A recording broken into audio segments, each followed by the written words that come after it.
मित्रांनो, आपण आलेलो आहोत सिंगापूरमध्ये.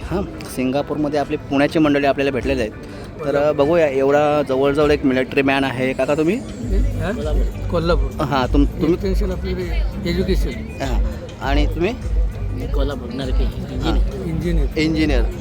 इंजिनियर आहेत, मिलिटरी मॅन आहेत. तर रिटायर्ड माणसं इथं सिंगापूरमध्ये फिरायला आलेले आहेत. तर आपण त्यांचा एक अनुभव ऐकूया की एवढ्या एजपर्यंत जवळजवळ 70 एज क्रॉस करून गेलेले आहे, तरीसुद्धा ती लोक इथपर्यंत फिरायला आलेले आहेत. तर काका तुम्ही काय सांगू शकता की एवढ्या सिंगापूरमध्ये तुम्ही प्रवास करायला आलात, तर 2 शब्दामध्ये आपल्याला सांगा.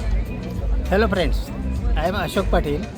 माझं वय 74 वर्ष आहे आणि मी नेहमी भटकत असतो. आज माझ्याकडे सगळं काही सुखसुविधा आहेत. बंगला आहे, शेती आहे, मुलं मुलगी सेटल आहेत.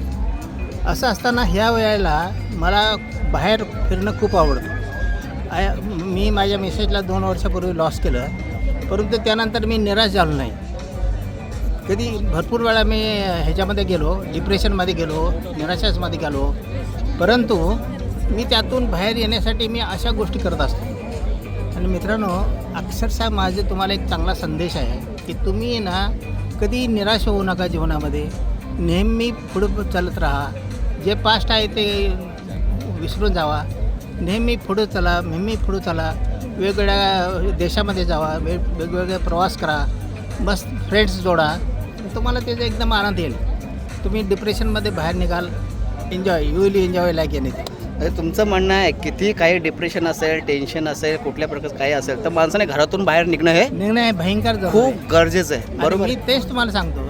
त्याला पहिले 1 वर्ष 5-6 महिने झाले मी नेहमी घरात असतो एकटा. माझी मुलगी आणि मुलगा आहे ना, ते 2nd फ्लोअरवरती ते डोक्यामध्ये ते डिग्री घालून बसतात आणि माझा त्यांच्याबरोबर संवाद होत नाही. माझी एक नात आहे, तिचा पण संवाद होत नाही. आणि मी दिवसभर या तर क्वार्टर बसा, नाहीतर टेबल टी व्ही बघा, मोबाईल करा. ह्या सगळ्यापासून मी एक प्रकारचा डिप्रेस झालो होतो.